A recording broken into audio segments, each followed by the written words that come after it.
prebrane celice, kjer beremo najizvrstnejše knjige, nagrajene z zlato hruško. Danes bosta Juš in Nuša govorila o knjigi Ta svet bi lahko bil boljši. Knjigo je napisal Yanis Varoufakis in je ena taka mala šola ekonomije za mlade. Nuša, meni je bilo zanimivo, kako zapletene pojme pravzaprav razlaga skozi zgodovinski razvoj. Naprimer, kako je do presežka prišlo z izumom poljedelstva. Katere pojme si pa ti osvojila s to knjigo? Jaz recimo prej nisem vedela, kaj pomeni dolg dobiček in bogatstvo, saj s temi pojmi se nisem nikoli prej še seznanila. In mi je bilo zelo zanimivo, da se je skozi zgodovino, da je najprej prišel dolg in šele potem dobiček.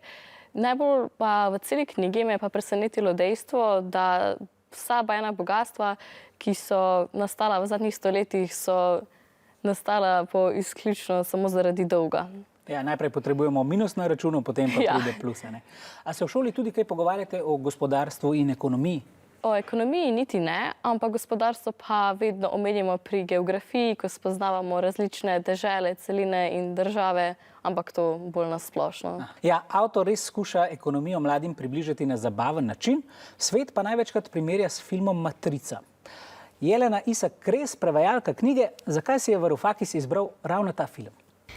Ja, ta Varoufakisova knjiga je polna slikovitih primerjav z znanimi deli vseh vrst. V filmu Matrica se lepo zrcali delovanje današnjega sveta. Iz njega je vzeta tudi prispodoba o rdeči in modri tableti.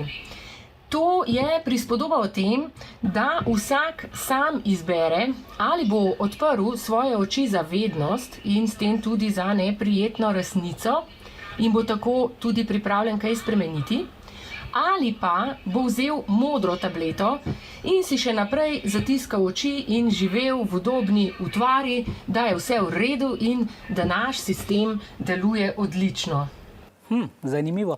Nuša, če bi ti vzela to rdečo tableto, kako bi svet spremenila na bolje z majhnimi koraki?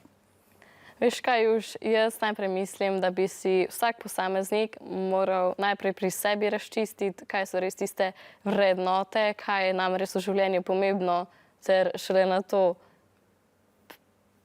bi prišel denar.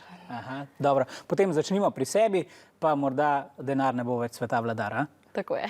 Rok, ko smo pa ravno pri denarju, a veš, da si mi dolžen še nekaj evrov za včerajšnje kosilo? Ne vem, Juž, sej boš dobil nazaj, v redu. No, vi pa prisluhnite še vprašanju. Ta svet je lahko boljši. Opisuje in tudi kritizira današnje upravljanje svetovne ekonomije. Nuša razmišlja o tem, da bi po prispodobi iz knjige vzela rdečo tableto. Kako Nuša poudarja pomembnost te prispodobe? A. Meni, da lahko le skupnimi močmi spremenimo svetovno ekonomijo. B. Poudari, da mora vsak razmisliti o osebnih prepričanjih. C. Ocenjuje, da tudi skupaj težko spremenimo svetovno ekonomijo. Ali D. Meni, da svetovna ekonomija ne deluje dobro.